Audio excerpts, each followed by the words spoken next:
Hey, what if I told you a phone call from your mom wasn't really your mom? Not a scam call, not a robocall with a weird accent, her actual voice, her actual speak patterns, asking you for help. This isn't science fiction anymore. It's just another Tuesday in the modern world.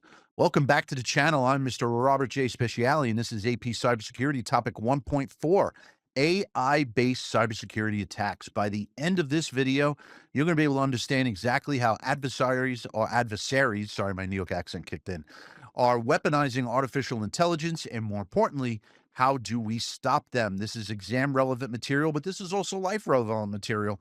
So grab a notebook because we're going to be covering both objectives 1.4A and B today. Let's get into it. So let's take a look at this little example here of a scam. And let's start with a real scenario, and I want you to picture this. It's about 10:34 p.m. Your phone rings. The caller ID says family member. You swipe to answer, and you hear screaming, frantic, panicked, a voice that sounds exactly like your brother, your sister, your child, and they are saying they are in jail. They need bail money right now. Wire it immediately. Don't tell anyone. Don't call the police. Just send the money. Well, here's the setup. You get this call, and their voice claims that they called you earlier begging for help and that you already wired the cash. Well, here's the twist. You never called them. You've been home all day. This conversation never happened. And here's the reality that should send a chill down your spine. The voice on that phone sounded exactly like you or exactly like your family member. That's because threat actors used AI to clone your voice, that voice, whatever voice they used, from public samples, YouTube video, TikTok, a voicemail. Just a few seconds of audio is all it takes now. This is not hypothetical for your exam and worry about passing the APs. This is real. This is like stuff that happens, and you need to absolutely be aware of it. Now, there is, I would say AI is like a really big game changer for attackers. And it really comes down to three main things or categories here. Just 1 second, though, because I need to move my head. Hey, remember that says number two. I'm going to block number two right there, but we're going to talk about all three while we are doing this. I can go back to my teleprompter. So, why is AI such a game changer for attackers? Well, it comes down to these three things, and I want you to know these cold as you're going forward. Number one, automated reconnaissance. AI bots, AI agents can instantly scan public websites and social media to gather what we call OSINT, or open source intelligence. We're going to visit that topic a whole bunch of times, and build a detailed target profile on you in seconds. What used to take a human attacker hours of manual digging now happens automatically and at scale. And what I mean by at scale is they could take a text file of a whole bunch of names and do OSINT on 50 names at a time, 100 names at a time, 1,000 names at a time, right? Depending on the setup and how much access and how much AI usage they have available to them, especially if they're running local models where it's not going to the cloud and they're not using their Claude Code usage or their Chat GPT usage, but running specific software to run AI stuff just locally on their PC. This can happen now where that would take hours of futzing around on websites and digging through different resources. AI just does it automatically. Okay, so you really got to watch out for that. Number two, flawless sophistication. Generative AI, like chatbot, like what ChatGPT is, if you don't know what generative AI is, because there's different types of AI out there. Generative AI is the one that writes stuff for you. So you go to ChatGPT and you go to write a prompt. Hey, could you write me a 5-paragraph essay on George Washington? And it just does it, right? That's generative AI, right? And it can write flawless native level text, and it generates error-free malicious code most of the time.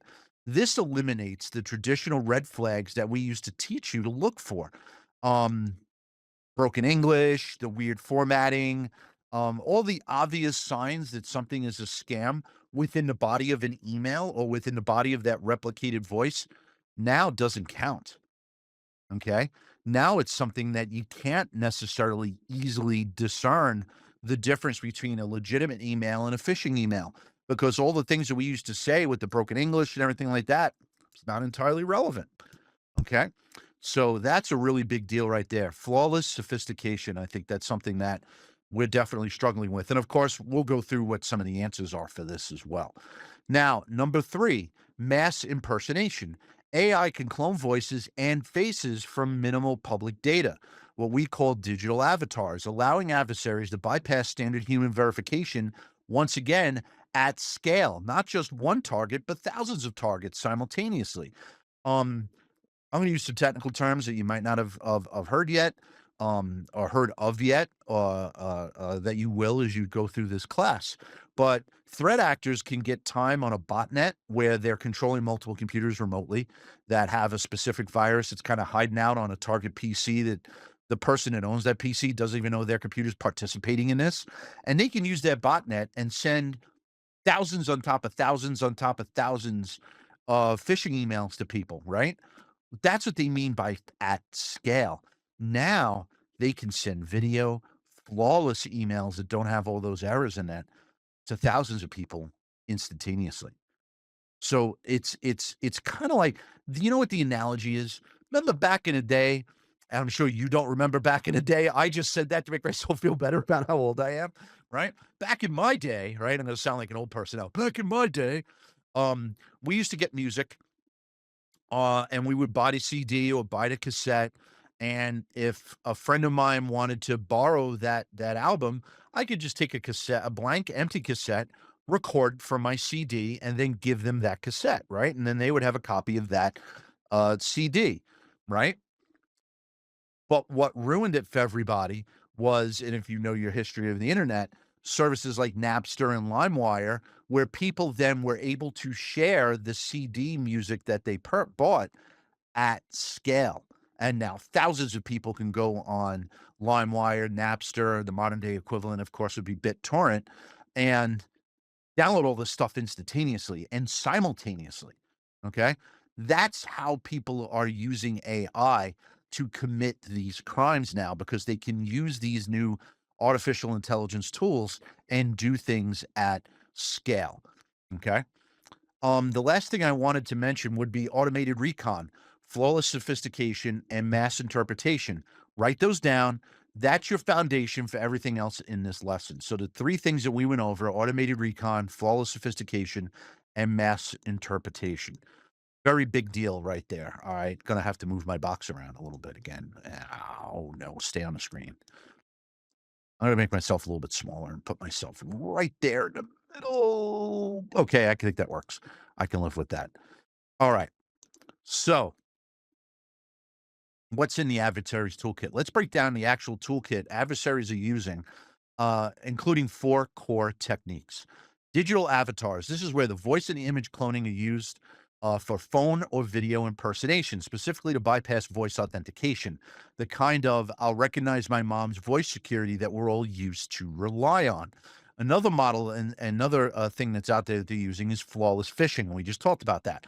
Large language models, or LLMs, now craft perfectly translated, highly convincing phishing emails in any target language. That, in quotes, Nigerian prince email that was with broken grammar, that's going to be gone. AI writes phishing emails better than most native speakers write professional emails. Excuse me, needed a little drop of water there. AI advanced malware. Attackers using AI coding tools to write brand new malware, modifying existing malicious code, or hunting for vulnerabilities in systems. Automating that work used to require the skill of human programmers. And if you've been following the news at all, Anthropic, the company that makes Claude and Claude Code and Claude Desktop, have their model Mythos that if you've seen in the news, the United States government won't even let them release it. It's too dangerous. Like, it does the cybersecurity stuff so well that we can't actually release it out in the wild as of the recording of this video. I'm making this, it's June 29th. So take that with a grain of salt if you're watching this in the future, and I'm sure a lot of other things are going to happen by the time you watch this. But as I record this, think about that the tools to make malware are so good now that we have to actually be careful with what we release in terms of productive artificial intelligence tools. It's kind of crazy. Um, you have automated recon, same concept from the last slide. AI algorithms are scraping the internet around the clock to build personalized target profiles for social engineering attacks. Four tools, but there's one theme. AI removes the friction and the skill barrier that was used to slow attackers down. Remember, we talked about the different types of threat actors, right? And one of them is the script kiddie that doesn't need to know or doesn't know anything technical, that they just use the tools to make or do something and they don't really understand how it's made. This is a script kiddie's dream, using all of these AI tools to do all the four things that I just talked about. So, I would kind of take that into consideration and understand that these are the kind of things that, as you are preparing for the AP exam, that you're gonna this type of context. Like, think about the types of MCQs that are going to be out there. They're going to do a lot of real world scenarios. So you want to take a look at current events, and see how these things are happening in real time and in real life, because that's only going to better inform you how to attack the MCQ part. And once again, I want to mention real quick in the middle of the video, I'll be doing a MCQ all unit one practice exam video when we're done with this. We got one more topic to go. This is 1.4. We got 1.5, and we're going to definitely do a full video on that.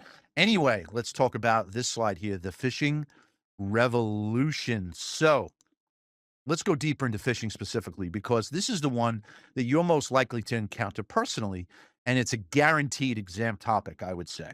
Think about traditional phishing. What we did always teach you What did we always teach you to look for? Poor grammar, spelling errors, because that's a lot of what traditional phishing came from, non-native speakers using templates. It was mass sent, it was generic, dear customer, dear friend, like that kind of stuff.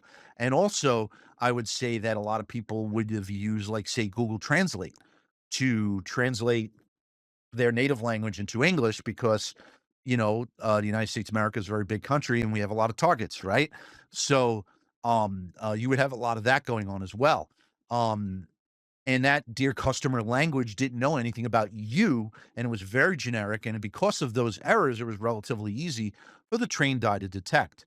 Now you look at the AI augmented column on this slide here. Flawless grammar and syntax in any target language, hyper personalized, built around that automated AI reconnaissance data we just talked about. So instead of dear customer, it's going to be, hey, Rob, following up on that conference registration from last week. And detection, very difficult, because it mimics native speakers perfectly. Okay. This is the single biggest shift that you need to understand. The old spot the red flag method of detecting phishing is becoming obsolete. Now, we'll talk about what replaces that here in a few minutes. Let's just do the move Rob's box around a little bit. Well, you know what? I could stay up there. Attacking the AI. That is what that slide says there, but that's fine. Let's go. So, now it's where it gets really interesting for cybersecurity specifically, because so far we've talked about AI being used as a weapon, but AI systems themselves can also be the target of an attack. This slide shows the LLM brain, the actual AI model, getting attacked from two directions. Now, what do they mean by LLM brain? It just means the large language model, what it's using to generate its answers. Um, that's the only image you really need to put in your head with this, right? So you have the way that they describe this in the slide. One threat is the input threat, data poisoning. Adversaries can publish false information online on purpose. The large language model then scrapes this poisoned data during its training phase, and then when it repeats those lies to future users as if they are fact. Imagine planting fake facts all over the internet, knowing an AI model will eventually train on them and start repeating your disinformation as truth. Give you an example. Say I went on and I had the power to paste and make all these blog posts about the New York Yankees won the World Series in 1981. They didn't. They lost to the LA Dodgers.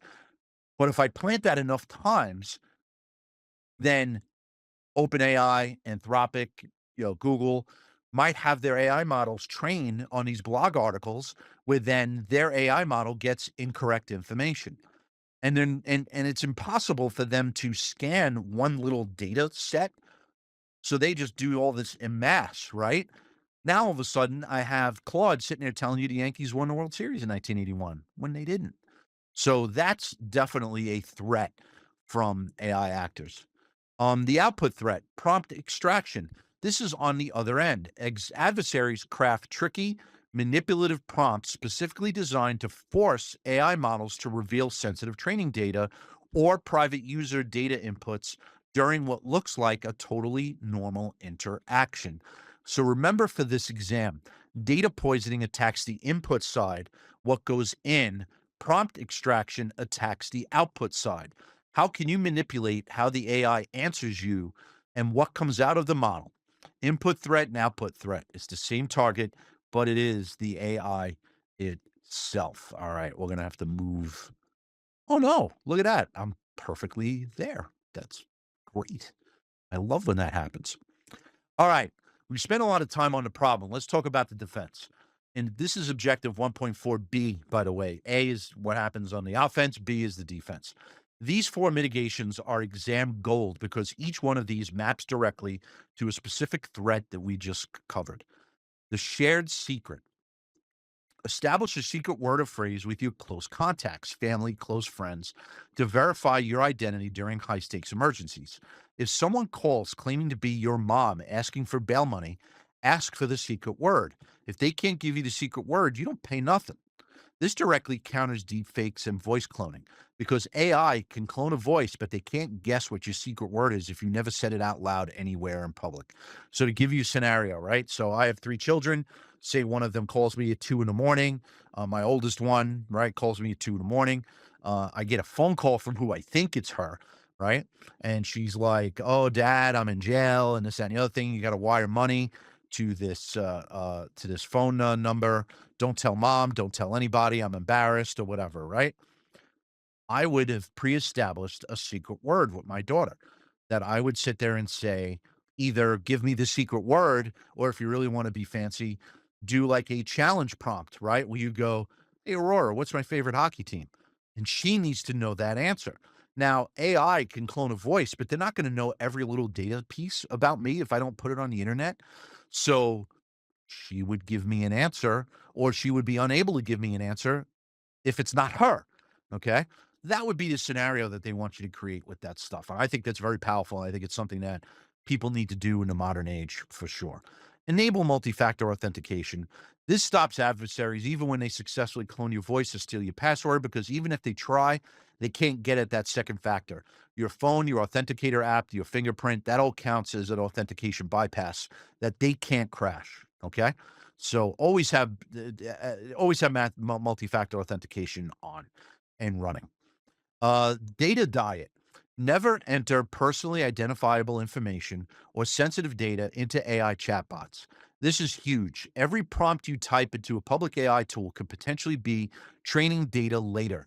This directly counters prompt extraction. So when you're using Claude Desktop, you don't sit there and tell it, "Hey, I graduated from high school in 1989 and I did this and I did that. My favorite team is this and this is what I'm doing. And hey, I'm going on vacation next week."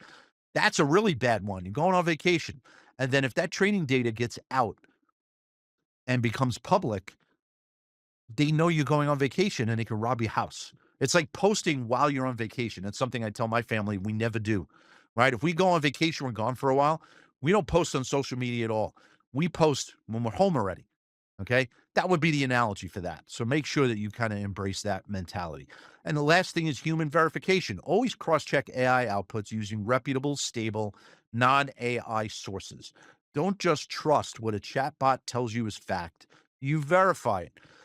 Excuse me. This counters data poisoning because even if an AI was trained on lies, a human checking a credible source catches the error. Shared secret counters deepfakes, MFA, multi-factor authentication counters authentication bypass, data diet counters prompt extraction, human verification counters data poisoning. Four threats, four direct counters. That pairing is exactly how the AP exam will test you on this. I would love this as a test creator for like a matching column kind of thing. So I would definitely keep an eye on that for sure. All right, let's make sure my box guy is not blocking everything. All right, we're gonna make myself a little bit smaller for this one. There we go. Okay, back to the teleprompter. Dun, dun, dun. This slide is the entire philosophical shift of this unit distilled into one sentence, and I want you to actually slow down and kind of absorb this one. The old rule in cybersecurity used to be trust but verify. We relied on recognizing voices. We relied on spotting bad grammar. We relied on those security checks for years and they worked fine. The old rule is crossed out for a reason. It's dead. The new rule is zero trust. You verify everything. As AI eliminates those traditional red flags, the typos, the robotic voices, the obvious tells, our defense can no longer rely on human intuition. Gut feeling doesn't cut it anymore. Protection now requires strict technical controls like multi factor authentication, pre established protocols, and shared secrets that you set up before you ever even need them. If there's one sentence from this entire video that's going to show up on your exam in some form, it's this one. There needs to be zero trust and verify everything. Let's do the dance. I'll go on the bottom this time. Da-da-da-da. So let's bring together everything that in our study guide in this recap. And this will be a little bit of a cheat sheet for us here. Key threats, digital avatars, voice and image cloning, LLM phishing, flawless native language text, prompt extraction, tricking LLMs into revealing data, data poisoning, feeding false data into LLM training, and AI enhanced malware and automated recon.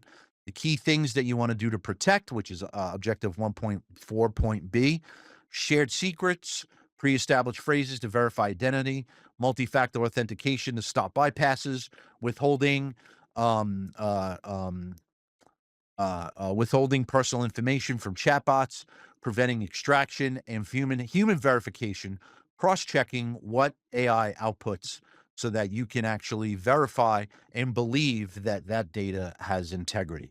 And that's the CIA triad. Remember that too, right? You always have to remember it's confidentiality, integrity, and availability. Well, this is all dealing with integrity. 5 threats, 4 mitigations. And remember, most of these mitigations map directly to a specific threat. So if you see a scenario question in the exam, ask yourself, what is the threat being described and which control directly counters it?